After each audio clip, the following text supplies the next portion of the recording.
Hello students, good morning to all of you. So today is our fifth class on this chapter, that is heat and its effect. So today we will discuss about more about effects of heat. In last class we have started the effects of heat, but few topics are left. So today we will complete those topics mainly. Okay. First is transfer of heat. How heat is transferred. This is very simple. Okay, how it is transferred you all know. If I start explaining, you will say that sir, okay, we know this. So let's start. When hot tea in a cup is poured in your saucer, okay, what happens, that will tell you. If I give you hot tea, okay, in a cup, if I give you hot tea, what will happen? The cup was not hot earlier, okay, but as soon as I'll pour the hot tea into the cup, what will happen? The cup will become hot, right? Before pouring the tea into the cup was cold, normal temperature. But as soon as I will give the tea into the cup will also become hot, right? Next, if I place this cup into a plate, what will happen? After some time, the plate will also become hot. So how it is becoming hot? That means the heat is transferring fast from tea to the cup. Okay, tea is transferring, getting transferred from your cup. Next is cup to the plate. In this way it is transferred. So how this mechanism is happening? We can say that heat flows from higher temperature to lower temperature.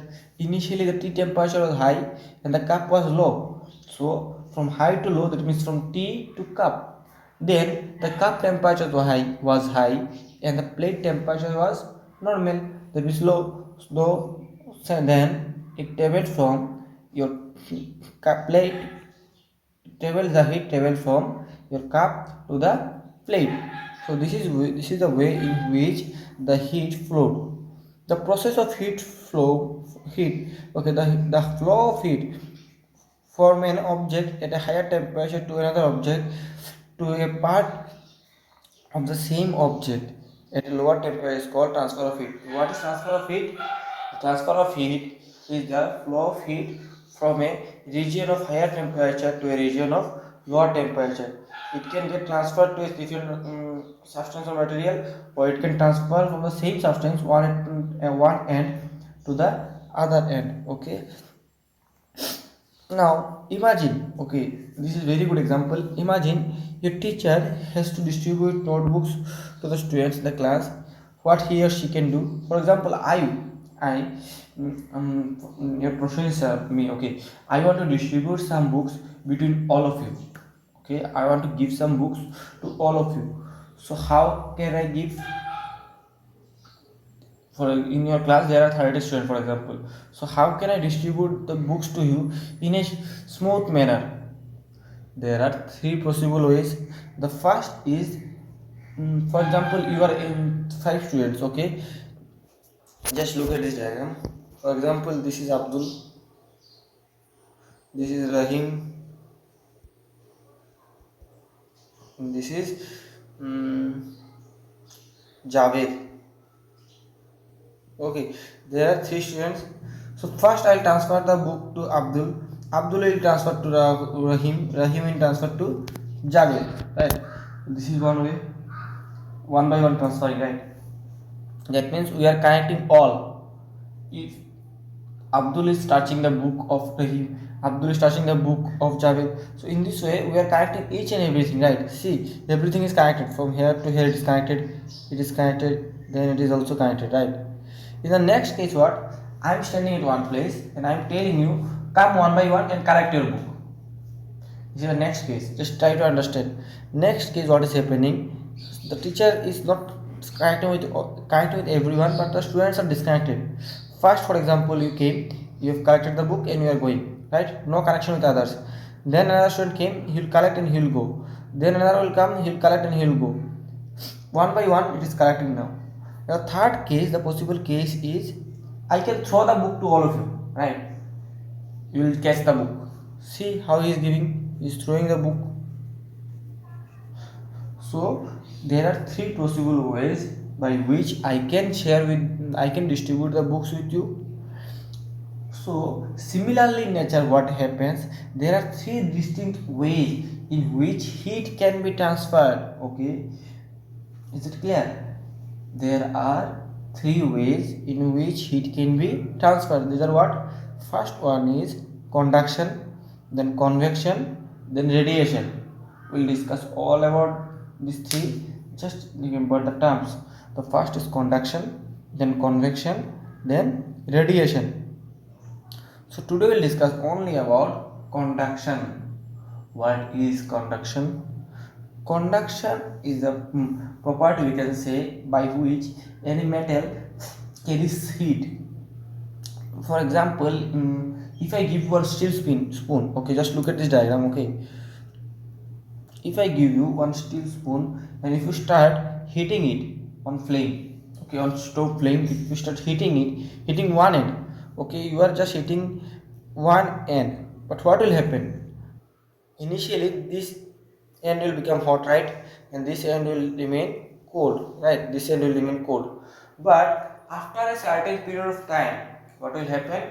This end will become hot, right, because heat will travel from there to here. If you start hitting the spoon, initially you cannot feel the heat in your hand because only this end is hot now, this side is cool.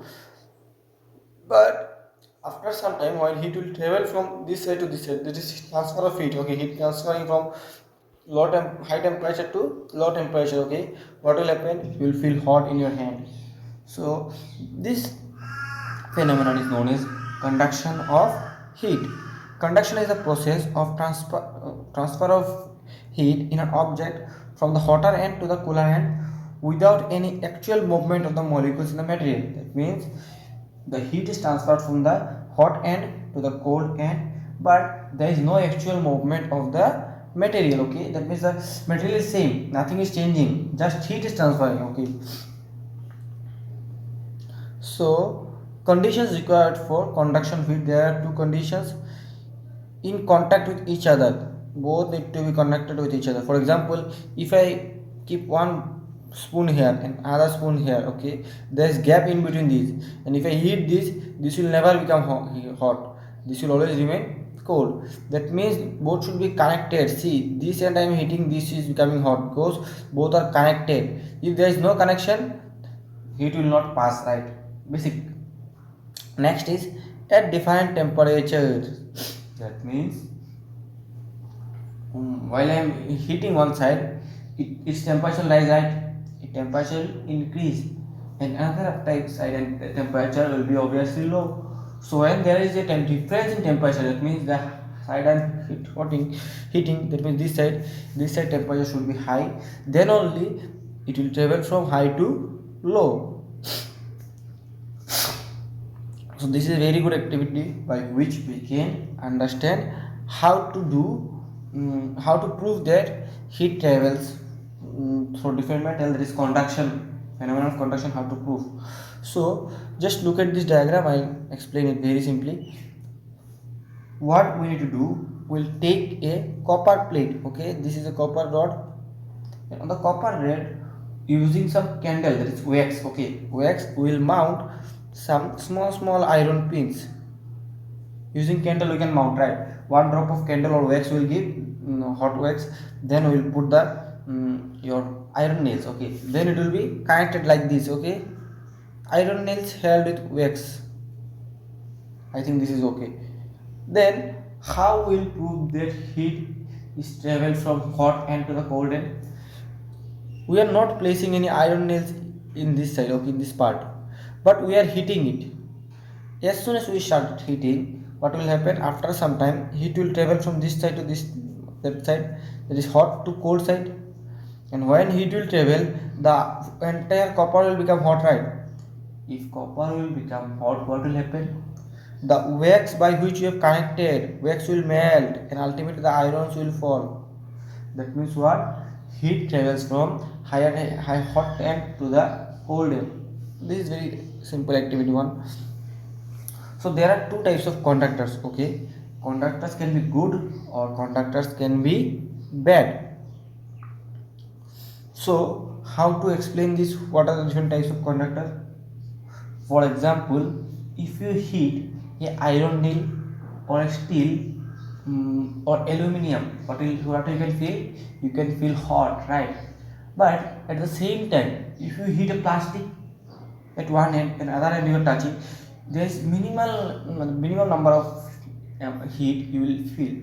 That means there are some conductors for which heat can travel good in a good amount, so those are known as good conductors of heat.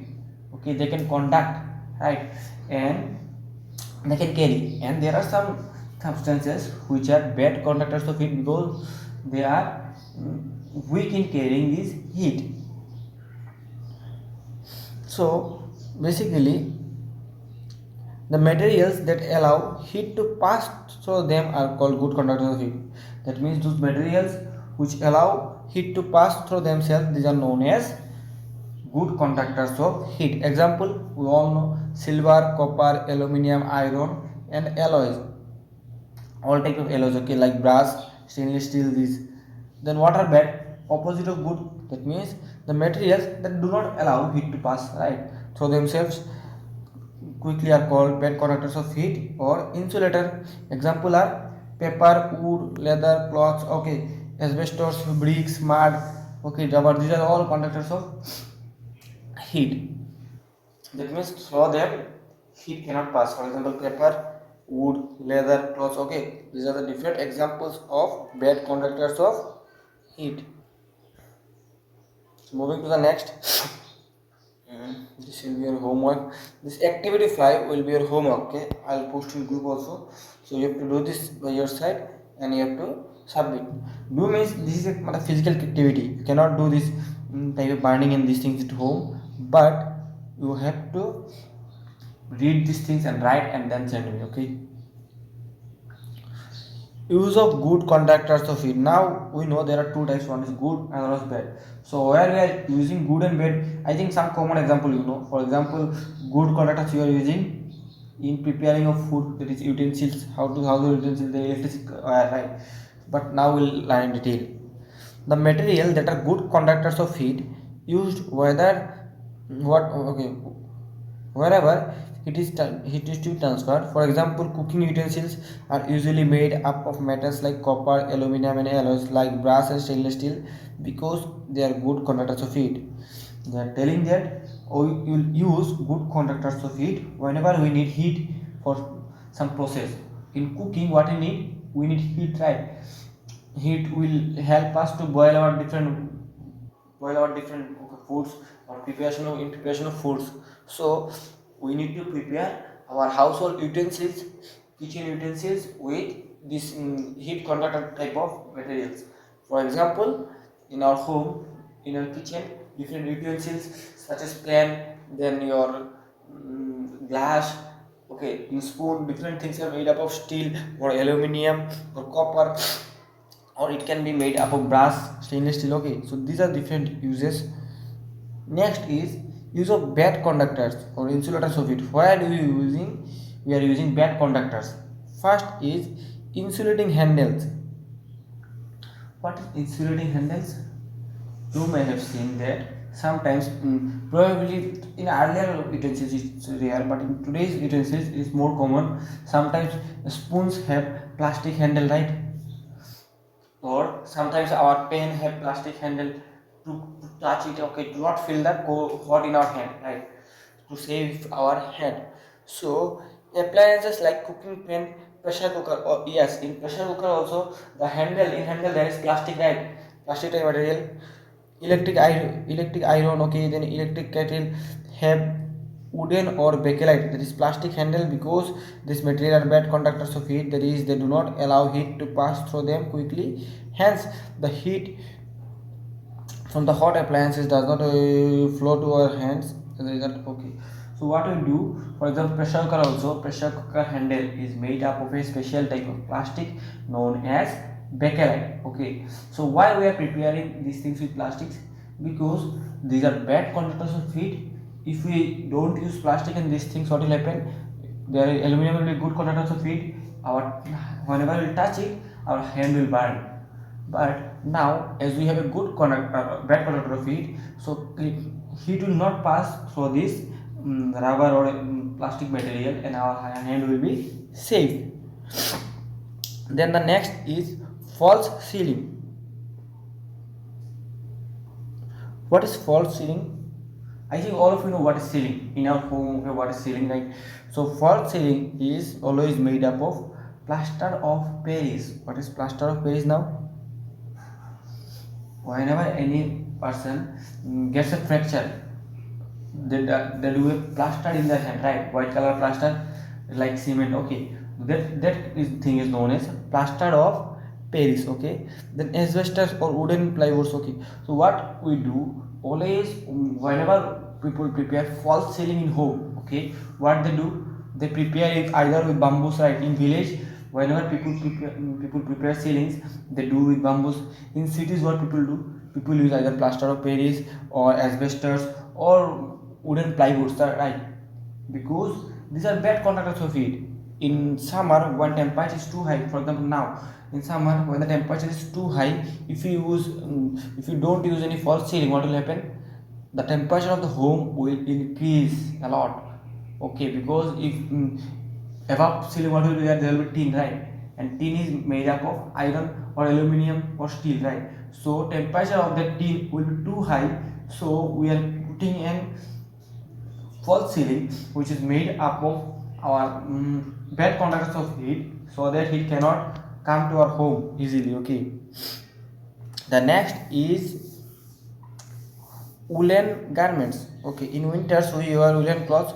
Wool is bad conductor of heat. Okay, so what we do in winter time, what we do, we all of you and you also wear woolen garments such as, for example, muffler, sweaters, right? And monkey caps. There are different things which are made up of wool. So why we use this wool? Why not some other thing? Because we know wool is a bad conductor of heat. So in winter, what happens? Outside there is too cold, right? And our body temperature needs to maintain high. So if we wear wool clothes, our temperature from our body cannot move outside, and cold temperatures from also outside cannot come into our body. This is why we wear wool clothes in the summer. Okay, sorry, in winter. Next is Next is igloos. This is very interesting. Okay, igloos. What is igloos now? You will get questions from this part, so be serious. What is igloos? Ecomos, what they did, they made home. Okay, small houses in places where ice is there. Okay, so what they do, they made two layers, that is two walls of ice. Okay, it is a one wall of ice, another one, it is another wall of ice. Where will find this?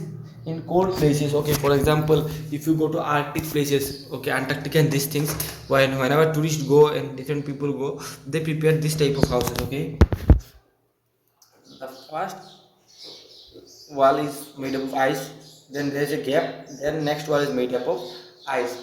In between the gap, what will be there? There will be air. Okay, air will be trapped in it, and here the people will live. So what is the function of making two walls and trapping air?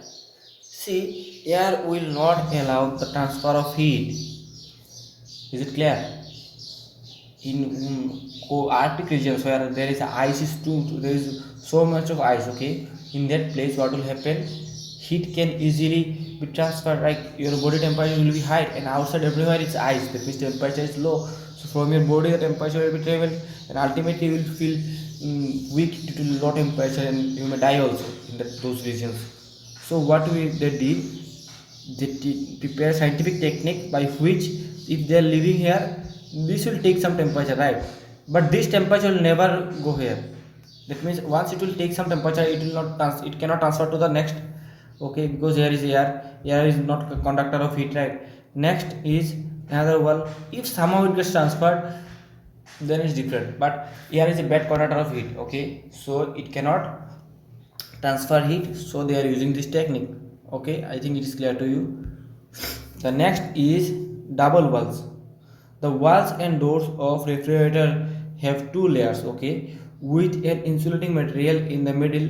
The material at the material and the air entrapped between two walls prevent heat. The same technique whatever we have learned now, there is first one wall, then gap, then second wall, in between there will be air. So this double wall technique is also used in your refrigerators. Okay, that means household fridge, what we call as fridge, but it is refrigerator. Okay, in refrigerator what happens, there will be middle wall which helps in the same way to not transfer the heat outside, because we know inside refrigerator the temperature is low, but outside fridge temperature is too high, right? So there should be something which should prevent the transfer of heat from inside refrigerator to outside. So who is preventing? The double wall technique. Okay, in between two wall there will be air, and air is a bad conductor of heat, so it cannot carry heat. Okay, conduct heat, so heat will not travel from inside refrigerator to the outside. Next is gunny bags. Okay, slabs of ice are covered with gunny bags. The material used to make gunny bags is a bad conductor of heat and does not allow the heat flow from outside of ice. Okay, moreover, the air filled in between the spaces of gunny bags for the stops transmission of heat from outside to inside the ice melting. Okay, what that's telling that we sometimes slabs of ice, that means you have seen that. Okay, some people use ice for keeping fish, right? In market what people do for keeping fish, people use big pieces of ice, right? Slabs of ice. So those ice, how people carry those ice, people just first people carry these ice into the gunny bags, because gunny bags is a bad conductor of heat, so heat cannot travel from inside to outside, then the ice will not melt. Okay, so this is the reason that people carrying ice into gunny bags. We can also say where people are keep preserving this fish into thermocol boxes, and thermocol is a bad conductor of heat. Okay, thermocol is a bad conductor of heat, so the heat is not traveling from inside the box to the outside. This is why fishermen, when they keep the ice inside the box, next day if they open they will get the ice. But if you bring one ice in your home and if you keep it outside, after 2 or 3 hours it will totally melt into water. But in their case it is not happening, because they are keeping in thermocol box in closed condition. Thermocol is a bad conductor of heat. So this is for today's students. If you have any doubt you can ask. And sorry for my voice today, I'm not feeling that well. Okay, I'm suffering from fever, so my voice is a bit down today. So if you face any problem then ask me, I'll try to explain. Okay, and again sorry for the voice. I know there is sometimes it's difficult for me today to explain this because of this fever, but I try to explain as much as possible. Still, if you face any problem then ask me, I'll repeat it in that class, no problem. Any questions?